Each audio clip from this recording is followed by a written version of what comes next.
as a nation. As the state president, it has been my privilege to lead the process which brought us to this historic moment. In that, I have been assisted by leaders from many other parties, also Mr. Mandela here, and I pay tribute also to them. I promised when I took office to guide South Africa to a new era. I promised to end apartheid. I promised to release Mr. Nelson Mandela. I promised a new constitution through negotiation. I promised a free and fair election in which all South Africans can participate with an equal vote. I promised justice to all. I've kept that promise. And this has brought us to a new beginning. The years of apartheid are over. A new beginning awaits a new South Africa. Your vote will decide whether that new beginning is a good one or a bad one. It will be a good new beginning if the result of the election achieves a balance of power between the two main contenders, the National Party and the ANC. If any one party gets too much power, it will be a bad beginning. Bad also for all South Africans. Our people who are going to vote have the choice to make it a good beginning or a bad one.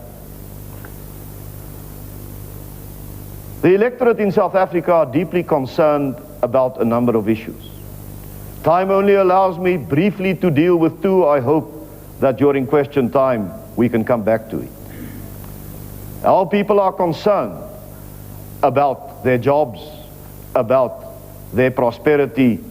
They are concerned, deeply concerned, about the social services and the lack of it. And they are concerned about violence. If you vote for the new National Party, you will enable me to continue with my task to bring conciliation, reconciliation, and thus peace and prosperity to our country and all its people. I look forward to cooperate. Thank you, Mr. de Klerk. With all those.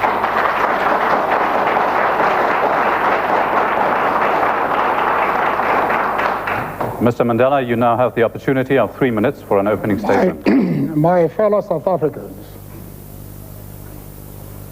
it is an honor for me to appear here tonight on the eve of a historic election when many South Africans will reclaim their hopes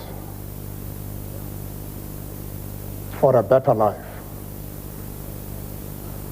I am humbled to represent the work and struggle of so many people who made the democracy a reality in our country. It is their good work that inspired me every day during those 27 years of my prison life. It is that good work that inspires me tonight. I will resist the temptation to deal with issues which are unimportant.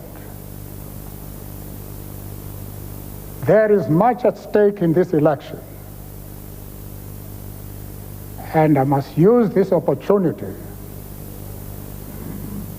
to state very clearly the very differences between ourselves on our approach to the major national issues facing this country. Those of you who are watching this discussion at your homes, look to us to exercise effective leadership worthy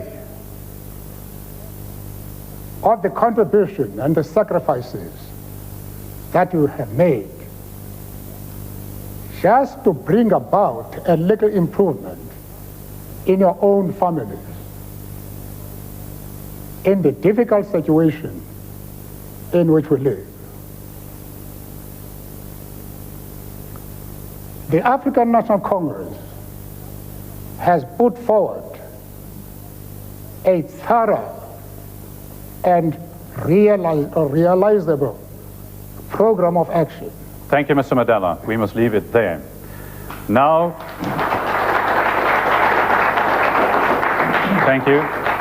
Now questions from our panel. The two parties have agreed on a format in which the answers and questions will be bound strictly by time. A candidate has 2 minutes to answer a question from the panel. His opponent will have 2 minutes to respond. Each will then get 1 minute to make further statements. We start with Tim Udise putting the first question to Mr. de Klerk. Tim. Well, thank you, Frick. Question to Mr. de Klerk. Mr. de Klerk, violence, both political and criminal, poses a #1 threat to the elections, and over the past few years it has continued unabated, and seemingly the government is unable to deal with it. With that kind of record, as still incumbent president, what guarantees do you give the electorate tonight that violence will not get completely out of hand and thus subvert the forthcoming elections? Thank you for the question, Tim. Let me start out by saying I disagree with the analysis that the government is not dealing effectively with it. Yes, there is too much violence, but the government has taken extensive steps to deal with it. In KwaZulu-Natal, there is a state of emergency. In the other trouble spot in South Africa, the PWV area, but specifically Johannesburg and surrounds, 11 districts have been declared as unrest areas. We've increased the police force by almost from 75,000 to around about 100,000. The government is taking whatever steps is possible, but its task has been made very difficult by inter alia, our main opponent, the ANC, by their demonizing of the police force, by driving a wedge between communities and the police force. Our task has been made extremely difficult by the continued existence and activities of the self-defense units and of activities also of supporters of the ANC. I sit here with 8 extracts from Goldstone reports showing that the violence in all 8 instances, and they were serious instances, in all 8 instances was attributed to ANC supporters and Inkatha supporters at each other's throats. That is not an easy problem to solve. The government has done its duty in that regard. If we look at the future, I believe that the election will lay a basis for real reconciliation in South Africa. The electoral strife will be over. It will be clear who are the winners, who are the strong parties, and in a government of national unity, our approach will be to take hands with all those who serve with us and jointly to continue to deal with the problem of violence. Thank you, Mr. de Klerk. Mr. Mandela, your response in 2 minutes. I deal with this question on the basis that is the duty of the leadership to put before the public a total picture. Any leader who is merely promoting the point of view of his political party is not a leader who is going to help to pull out South Africa from this mess. And what I find unacceptable is the fact that the president should misquote the reports of Mr. Goldstone. Because if you look at his report, the police are deeply involved in this violence. you have one of the top police officers who has been suspended from his duty precisely because there are serious allegations against him of gun running, of working with murderers to murder innocent people. I have discussed these issues with Mr. de Klerk on a one-on-one basis confidentially, provided him with evidence of the activities of his police. There is one thing he does not want to know. There is one thing that he covers very, very stubbornly, and that is the involvement of senior police officials in this violence. That is the truth. That is the total picture. Mr. de Klerk, thank you. Thank you, ladies and gentlemen. A rebuttal from you, Mr. de Klerk. Yes, the fact of the matter is that the Goldstone Commission was an initiative of the government. And I have constantly said, if there's any evidence of any involvement of any members of the security forces in the fomenting of violence, of them being partisan, of them being involved in violence and political acts, then it must be reported to the Goldstone Commission. And the Goldstone Commission, when it brought out its report, I immediately acted. Can the ANC say the same with regard to people who have been implicated by the Goldstone Commission? They are high on the ANC's candidates lists. We have taken and will continue to take firm action if there's any evidence. Lastly, the Goldstone report in this instance refers to a small group of people. It does not refer to the whole police force, and Judge Goldstone went out of his way to emphasize that it is not the police force as such which is involved. Thank you, Mr. de Klerk. Mr. Mandela, a final reply from you in 1 minute. Well, again, Mr. de Klerk is not putting accurately the report from Mr. Goldstone, because that report, whilst it accepts that there are many policemen who are good, has actually laid grave charges against a senior police officer. And I don't accept the explanation which the state president has given. He has much to explain than he has done. He is less than candid in putting facts before the public. I'm afraid there's no time left to have further explanation on that particular issue. I now invite Ferial Hafaji of SABC Radio to put her question to Mr. Mandela. Good evening, Mr. Mandela. Everywhere you've gone on your election campaign trail, you've promised and people have demanded jobs, houses, and peace. But 7 million people don't have jobs, 3 million don't have homes, and almost 300 people have died in political and criminal violence in this month alone. Has yours been an election campaign trail of empty promises? Not at all. We have got a plan to build a better life for all South Africans. And a better life means houses, jobs, free quality education, hospital services. We believe that these are realizable. The present budget of South Africa is 126 billion rand. Last year, the National Party government paid 10 billion rands for arms, guns, and tanks, and only 2 billion for housing. We are going to rearrange the budget so that we can be able to address the basic needs of the masses of the people. We believe that we have a very clear plan which has been discussed not only with members of the liberation movement, but with government departments, with business, with academics, state corporations, all of whom regard this plan as being reasonable and which they support. For that reason, we say that our plan is realizable.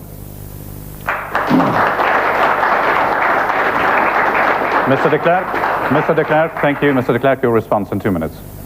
The National Party and the ANC have been promising very much the same things. We also promise houses, we also promise better education, better health facilities, and more jobs. The real test is, who has a plan which can achieve it? And I say that the National Party has a plan which can work, because we can only achieve that if we have dynamic economic growth. And we can only have dynamic economic growth if we get investments. And we'll only get investments and new factories being built and increased economic activity if we follow economic policies which are in step with our policy, because our policy is in step with the economic policies which have succeeded across this world. The ANC's policy is riddled with that which has failed. It is riddled still with clinging to nationalization. You won't get investments as long as that is the case. The ANC continues to talk about stronger government intervention and more centralist control. Those economic policies will not succeed in generating the wealth which we need. The ANC's plan is going to cost much more than they indicate. I have had an independent investigation done. In the first year, implementation of that plan will cost 70 billion rand. That 70 billion rand is just a little bit less than the total income from personal income tax of the state. It means that the taxpayers' income tax will be doubled if we have to raise the 70 billion, and that the tax on cigarettes, on beer, on petrol will also be doubled. It is not affordable, and therefore, and you can't save it from the defense budget. Mr. Mandela is bringing in 12,000 new MKs into the defense force. The defense budget is going to rise and not deplete. Therefore, we will have to generate wealth, and that is the only way. The clock demands that I stop you there. Mr. Mandela, you can respond in 1 minute. This is the reply of a man who is not used to addressing the basic needs of the majority of the population, whose government is committed to a small minority. He is alarmed that we have to devote so much resources to blacks whose concerns that they don't care for. Ladies and gentlemen, can I please ask you to give Mr. Mandela an opportunity? We've agreed there will be no interjections. Thank you, Mr. Mandela. Go ahead. Oh, sorry. That is the reason why Mr. de Klerk has consulted some unspecified people to conduct a study. Again, I say Mr. de Klerk is less than candid in analyzing national issues. We have produced a plan. We have circulated it to everybody, including government officials. Where is their plan? Where is it? Mr. de Klerk, you have 1 minute. Thank you, ladies and gentlemen. 1 minute. Mr. Mandela, our plan is absolutely on the table, and it has been accepted by the National Housing Forum. It was basically impeded by the ANC and ANC-supported organizations. They didn't want the plan to be realized. We have a plan which will draw in those billions of rand from the private sector. We have a good housing plan on the table which will achieve all those results. I care for all South Africans, irrespective of their race or color. But let me say, Mr. Mandela, my comments were not the comments of a man who is less than candid.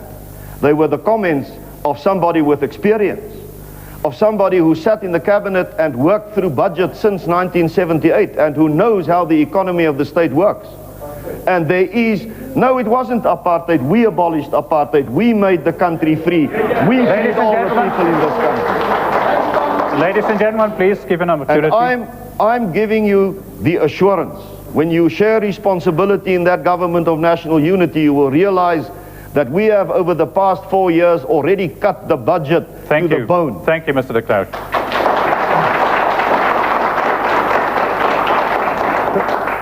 Lester Venter, Our political correspondent has the opportunity now to put a question to Mr. de Klerk. Thank you, Frick. Mr. de Klerk, you said earlier that the election will determine which is the strongest party. Now, if that is not the National Party, then in 2 weeks' time you will be a former state president of South Africa. And in fact, that will be a direct consequence of the process that you yourself set in motion 4 years ago.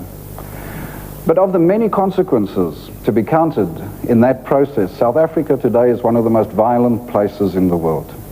You've accused your political adversaries of bringing into government an outdated ideology, namely communism itself. As you stand today with these prospects ahead of you, are you happy with the way things have turned out with that process that you set in motion?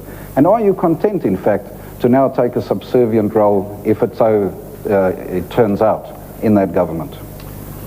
Thank you, Lester. Let me start out by saying the National Party has become the most representative non-racial party in South Africa.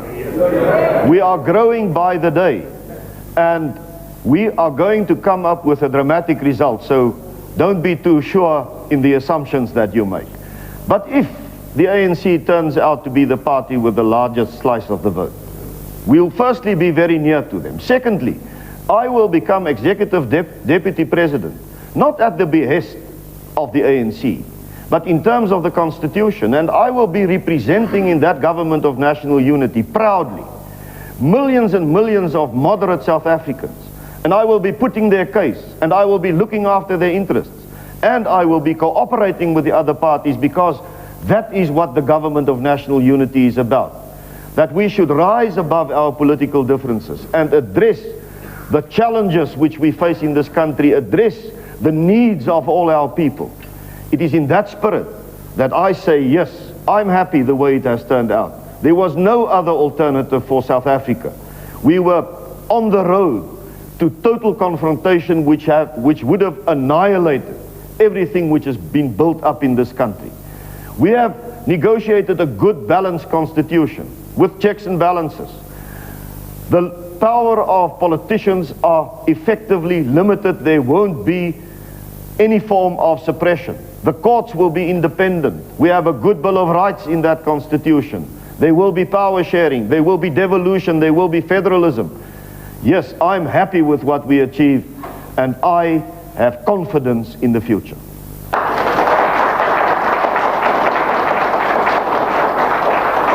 Mr. Mandela, your reply. It is a source of grave concern when those who claim to be experienced make vague and starry-eyed claims which have no basis whatsoever.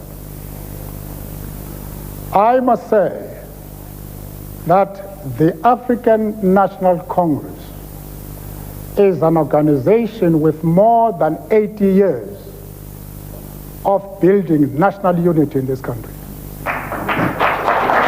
Thank you. Thank you. There is no organization in this country as divisive as the so-called new National Party of my friend on my left. It is actually promoting racial hatred.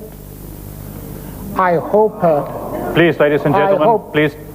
I hope I'll be able to demonstrate now how they are trying to turn the colored community against the African people through slogans which are totally without foundation, and where the Independent Elections Commission has condemned the National Party for promoting inflammatory and racist attitudes in the community. That is the so-called new National Party. That is the false claim of building unity which my friend is making. I reject that totally. Mr. de Klerk, you have 1 minute to reply. I would like to start out by telling Mr. Mandela that the National Party support base amongst the so-called coloreds is a spontaneous, warm, and very strong support base. We have proven in our relationship within the party that reconciliation can work. I didn't have to intervene as leader to get a colored person appointed into an important position in the Western Cape, as Mr. Mandela had to do because his own supporters wouldn't elect one. We have a good relationship, and the coloreds are our people, my people, they're South Africans, they're wonderful people, and I totally reject the accusation that the National Party is racist. I don't have 150,000 rand fines against me in the National Party for intimidation, as the ANC now has. Mr. de Klerk, time demands that we stop there. Mr. Mandela, a final rebuttal from yourself. This document, the Winde van Verandering, is full of the most scandalous, outrageous, racist allegations, where they say the slogan of the African National Congress is "kill the colored, kill the bull." I challenge Mr. de Klerk to renounce that statement now. If he's less than candid. Last night when he knew you were coming to this debate.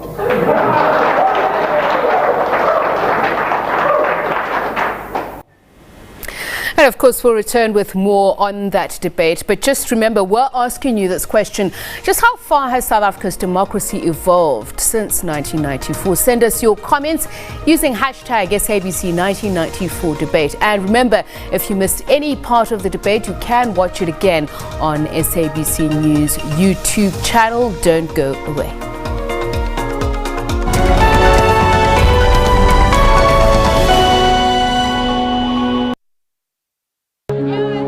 We're explorers. We always have been, endlessly curious, always looking for answers, for new frontiers, for new stories. Because that is who we are. From script to screen, from yelling action to taking you on a journey. Radio producers, script writers, on-air presenters, news reporters, sports analysts. We spend late nights creating captivating storylines and earlier mornings keeping you informed, educated, and entertained. For us, it's not a job, it's a calling. We do this and more because you do your part. SABC TV licenses, made possible by you.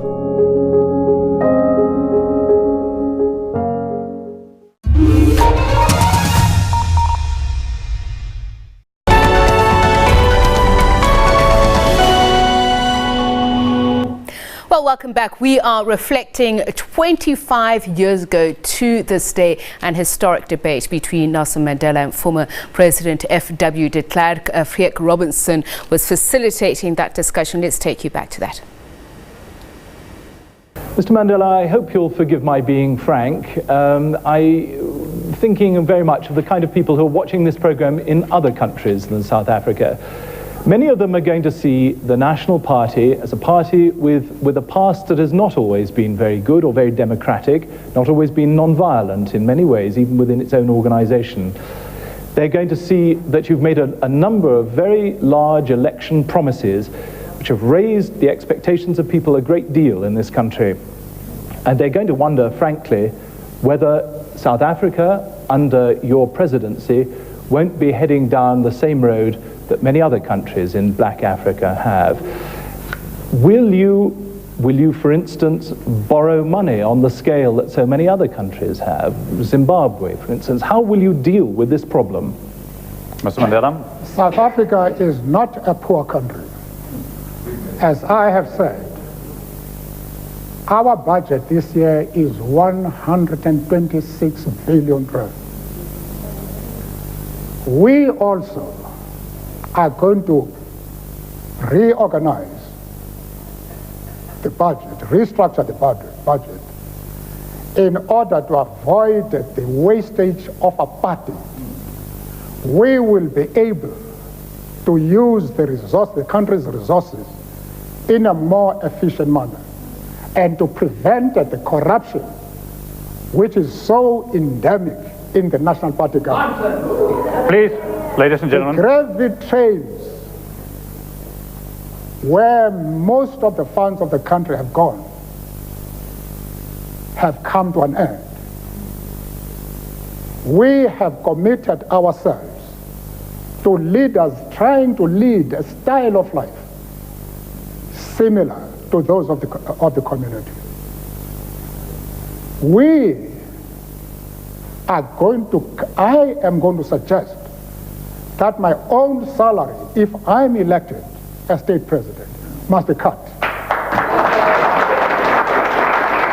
I am doing that, unlike the National Party government, which has attempted to pay large sums to the Director Generals when the poor people, when there are 5 million people unemployed, when there are 7 million people without houses.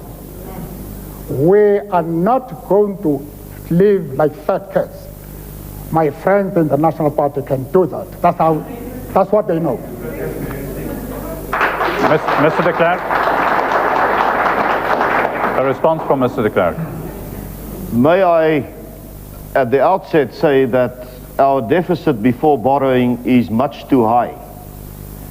If we want to be in step and attract foreign investment and be sure of the support of the IMF and the World Bank, we will have to continue in South Africa to maintain strict fiscal and financial discipline. This is what the government has been doing. By doing it, and by taking other steps, we've brought down the inflation rate to single-digit figures, and soon it might be 7%. We've brought down interest rates. All our economic indicators are pointing in the right direction. I'm very glad to hear that in the government of national unity, I will have the support of Mr. Mandela in being frugal with regard to government expenses. But then we must be frugal across the board, because it is at the moment organizations allied to the ANC who are once again doing damage to the South African economy by strikes with regard to various disciplines.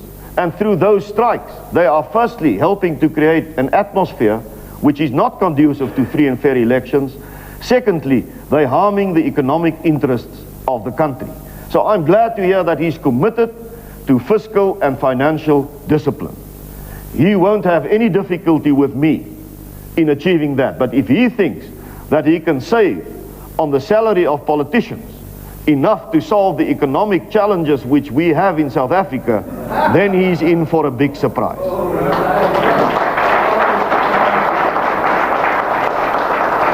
Thank you for your cooperation, Mr. Mandela. You can have a rebuttal. Obviously, Mr. de Klerk was not listening when I was speaking.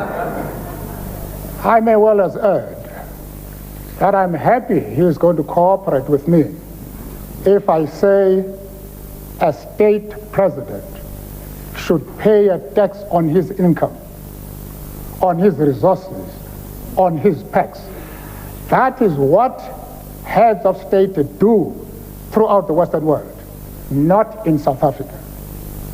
We are also going to issue government bonds, reconstruction bonds, both in South Africa and abroad, to raise the funds that we need.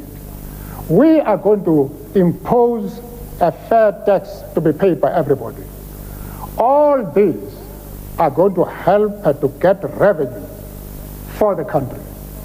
But we are not going to live like fat cats. The days of the gravy trains are gone. Everybody should know that. The ANC has promised lower taxes for everybody in its manifesto.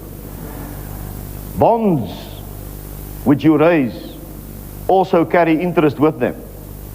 And one of the biggest problems of South Africa is that the fastest growing item in our budget has been the interest on loans.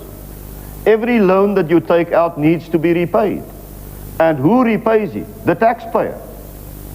And therefore, we need across the board to ensure that we maintain fiscal discipline. That is the economic solution for the future. I have been listening very carefully to what Mr. Mandela has said. And I'm very glad that we're going to have a government of national unity, because it is clear that our experience will be absolutely essential if we want to have good government in South Africa. We now move on to the next question. John Simpson again of the BBC, foreign editor. Your question now to Mr. de Klerk. Another frank one, if I may. In February 1990, you assured white voters that they would have a part to play in the future political development of the country. At the end of your negotiations with the ANC, Mr. Joe Slovo of the ANC, the South African Communist Party, came out and said, I think, the Nats caved in at the end. By 1999, perhaps earlier, you won't be part of the government of national unity. Is it possible, do you think, that whites in South Africa will then perform the same function that they do in, say, Kenya or Zimbabwe? That's to say, they earn the money, earn some of the money, but they don't have any part to play whatever in the political process of the country. Mr. de Klerk? The answer is a frank no. I'm white, but I'm no longer the leader of a white party. I don't represent white interests. I represent a value system. And my party has support across the board from all population groups, colors, creeds and races in South Africa. If my party is not the biggest party in this election, it will definitely be so in the next election. And the whites within the National Party, and many other whites, also supporting other parties like the DP, don't look upon themselves as a little group of people who are going to sit in a corner, divorcing themselves of South Africa and its problems and its people. We're part of a South African nation. Color in the National Party's vocabulary has become unimportant. What is important is, what do you believe in? We believe in free enterprise. We believe in good family values. We believe in real peace. We believe in reconciliation. We believe in Christian norms and standards. And that is bringing together all the people across the old divisions, from all the population groups into our party, and that is giving an impetus to our party, which assures that for those who believe in this value system, which has proven itself across the world, which is in step with the successful part of the world, will become the dominant political factor. The ANC is a conglomeration. It's going to rip apart because they don't have a clear philosophy. They live in the past. Your reply, Mr. Mandela. You have 2 minutes. It is quite clear that we're dealing with somebody who either does not know what he's talking about. If he does know what he's talking about, he does not care. In the first place, it's a false statement to suggest that any one individual started the negotiation process in February. Everybody knows that negotiation is the result of the suffering of the masses of the people, supported by the international community. It is them who came out to the streets, called strikes, boycotts, who were shot and killed by the racist security police of the National Party, who threw us in jail, who turned our lives into nightmares. Those are the forces who have brought about these changes in this country. We have been dragging Mr. de Klerk and the National Party, screaming, not wanting to come forward with us on this process. There are various examples which we can quote, but we are happy, I am happy that we are working together. I met him 3 times in prison. We agreed to work together, and that is what I'm committed to, in spite of all the differences that we have. Mr. de Klerk, your rebuttal in 1 minute. The National Party changed its policy to its present policy 3.5 years before Mr. Mandela was released from jail in 1986. Secondly, Mr. Mandela can't bluff with these accusations. The family of the victims of the necklace murders which we had from supporters of his organization, The people in the townships who are suppressed and intimidated by the SDUs, they know who are suppressing them. The people whose houses have been burned down know who are the guilty ones, and the parents of the children whose lives have been ruined by the misuse of education by the ANC knows who caused the misery for their children. Mr. Mandela.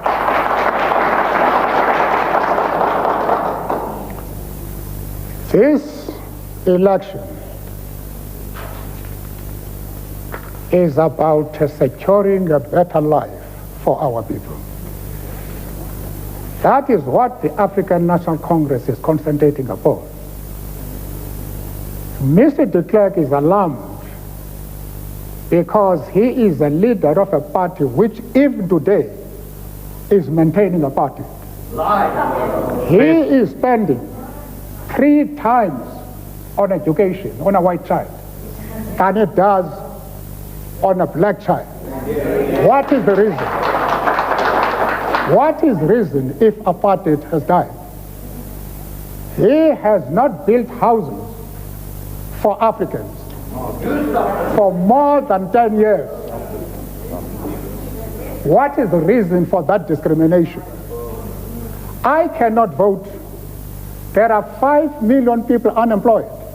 Mr. Mandela, with respect to your need to finish, we must unfortunately leave it there. And may I point out to our audience, to the extent, of course, that you are clapping and egging your leaders on, that you are also taking their time. And may I please ask our political correspondent, Lester Fenton, now to put his question to Mr. Mandela. Thank you, Mr. Mandela. The Inkatha Freedom Party's decision to stay out of the election, the Zulu King's claim for an independent kingdom, and the associated tensions and the violence that arise from this situation seem to be problems that will not go away soon. In fact, this country could end up with a secessionist struggle waged from KwaZulu. If, when you are in power, how do you plan to deal with this matter? I have maintained constant dialogue with the Inkatha Freedom Party, as well as His Majesty, the Zulu King. I attach a great deal of importance to peaceful solutions of problems. And I think that it has now been demonstrated that that is a very powerful weapon.